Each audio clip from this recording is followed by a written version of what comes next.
Alright, so as promised, I wanted to go ahead and do an updated tier list now that Ling Han has been out for a while. And the reason why I'm doing this is because you mainly want to focus on one element. But I want to go ahead and disclaimer myself because you may find characters higher or lower on this tier list depending on your situation. But at the end of the day, this is my opinion. So let's go ahead and talk about the current playstyle of Frost, which I'm mainly basing my rankings off of. Ling Han is the newest Frost character, and she can function as either a main DPS or support. Due to this, she can pair it with almost any Frost character, especially if you take advantage of her trait using Triple Frost. But her playstyle is very simple. If you're main DPSing, all you're doing is casting her discharge into her skill into a hold attack. And if you're supporting, all you have to do is cast your discharge into her skill, and possibly hold attack if you need some charge. But if you want a full explanation of her kit, be sure to check out this video. So let's go ahead and start this tier list off by talking about the standard characters, and the first one being Coco, and I have to rate her as an S. And the reason being is because she's the best healer in the game and she can remove debuffs. Plus, as long as she's in Benediction residence, she's able to increase the entire party's frost attack by 5%. And when it comes to hard content, you're going to want someone in the party with either a Coco or a Zero, and sometimes even both. But when it comes to her ascensions, 3-star is the most important. But ideally, you want to go ahead and get her to 6-star because all of her stars are very helpful for the party. So now let's go ahead and talk about her matrices. Her 2-piece increases the healing for you and your teammates, whereas her 4-piece increases your teammates' attack every time they're healed. So I gotta go ahead and rate these as an S. But do note that these are one of the hardest standard matrices to get since there is no boss that you can farm. The best way to get these is either pick one up with the weekly matrice from fishing or fusing matrices through Artificial Island. So now let's go ahead and talk about Meryl, and I'm just gonna go ahead and put her at a C.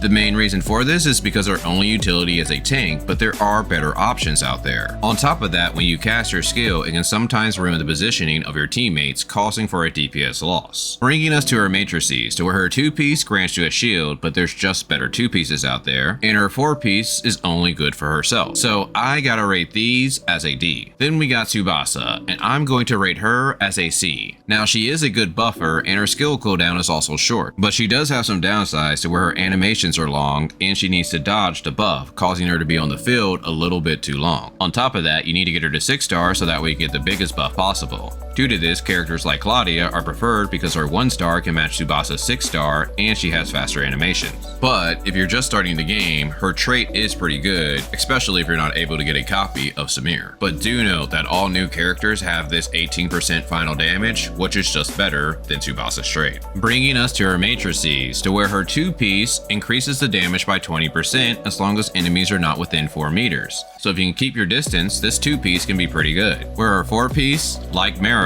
is only good for herself. So due to this, I'm going to have to rate these matrices as a C. Next we have Frigg, and I have to rate her as an A. The main reason being is that even at 0-star, she's very good for your team, to where she can buff the frost damage and increase the shatter of the team. And if you get more stars on her, you're just going to do more AoE damage, but this is not needed. Bringing us to her matrices, where her 2-piece increases your frost attack when switching frost weapons. Also, these work in the background. Her 4-piece only works if she's in the team. Due to this, I'm going to have to rate these as a D. Bringing us to our newest limited character, Saki, and I have to rate her as an A. If you can get her to 1-star, you get the ability to reset all of your skills. If you're in a triple frost team and you use Ling Han's trait, this can be very powerful. But she's also a very good tank, especially if you can get her to 3-star, to where her surge cooldown goes down to 5 seconds, allowing her to taunt even more. And if you get her to 5-star, you can trigger Fantasias, but this is not needed. Bringing us to her matrices, to where her 2-piece does an AoE effect, and this is active in the background, while her 4-piece increases the frost damage that's dealt by the team, which is also active in the background. And the nice thing about these matrices is that Saki does not have to be on the team, but there are stronger limited matrices out there, so I have to rate these as a B. Bringing us to Alyss, to where I'm gonna have to rate her as a B.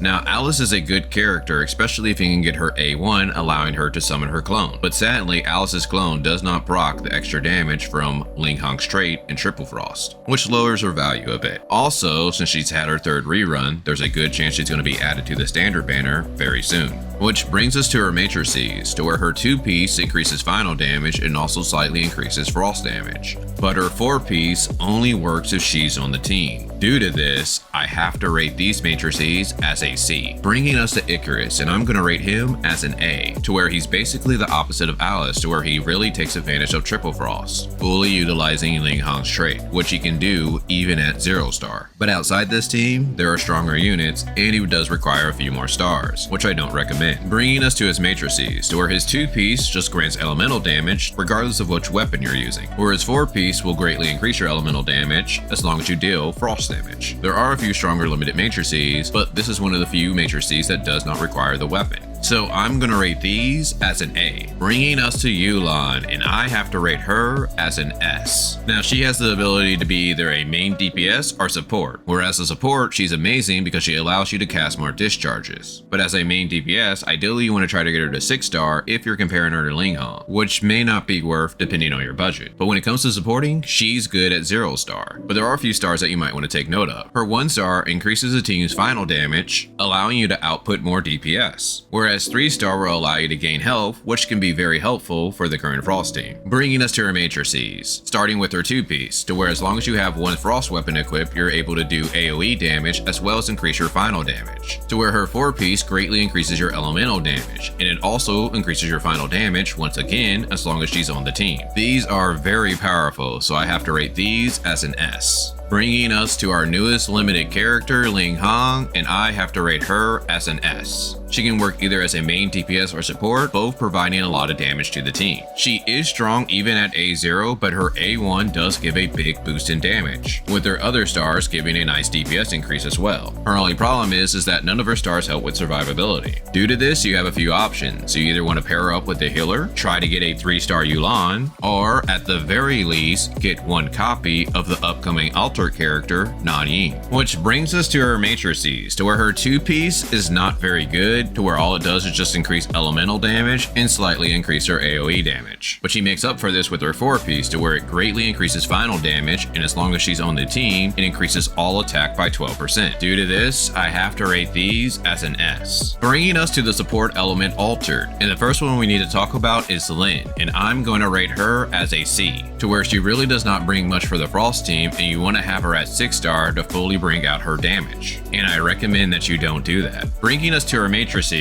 to where her 2-piece does increase your attack, but it does have a stacking mechanic, to where her 4-piece increases your final damage, but you have to have a Lin on the team and you have to be inside her field. So due to all these constraints, I'm going to rate these as a D. Bringing us to Fiona, and I have to rate her as an A. This is due to quite a few reasons. Right now, Frost has a survivability issue, but Fiona, being a healer, helps prevent this. On top of that, her scatter techniques are very powerful, like Torrential Force, which helps with charge so that way the team can cast discharges easier, and Maelstrom, which allows the main DPS to do a lot of damage. She also provides Wellspring as long as you have over 1.6 million HP. Otherwise, you can use Hydra Focus with her trait, which does give a decent boost in damage, and you can do all of this at 0 star. But her stars do give a good boost in damage, with 1 star being her second strongest ascension, only losing out to 6 star, but 3 star being a very strong ascension because you're able to execute once your target reaches a certain HP threshold. But with Nan coming out very soon, I don't recommend you get too many stars for Fiona, where at most you probably want to get A3. But if you're a healer, you really want to try to get that 3 star, because as long as you're in Benediction Residence, you have a higher HP threshold that you can execute targets, which is very helpful for your party. So for a healer, I have to rank her as S. Bringing us to her matrices. So her 2-piece greatly increases her attack, but it may not be worth if it prevents you from getting a strong 4-piece. And her 4-piece greatly increases your final damage, but it does not work if she is not on the team. So I have to rate these as an A. But the 4-piece does come with one extra effect. If you're in Benediction mode, you grant your teammates extra final damage, making these matrices an S, at least for healers. Bringing us to our last support, Zeke, to where I have to rate him as a B. To where Zeke is still a strong buffer for the team, with his snake bite and adding Grievous for the team, but he is outclassed by other supports like Fiona and Yulon, both providing heals and buffs for the Frost team. And when it comes to his matrices, these do not work. But here you can see the rankings for the characters and matrices that I mentioned when it comes to Frost. But I'll try to do an updated tier list for each element, so that way you can see how the new character affects the meta. But do you agree with my Frost tier list? Let me know down in the comments. But other than that, I'll talk with you guys later.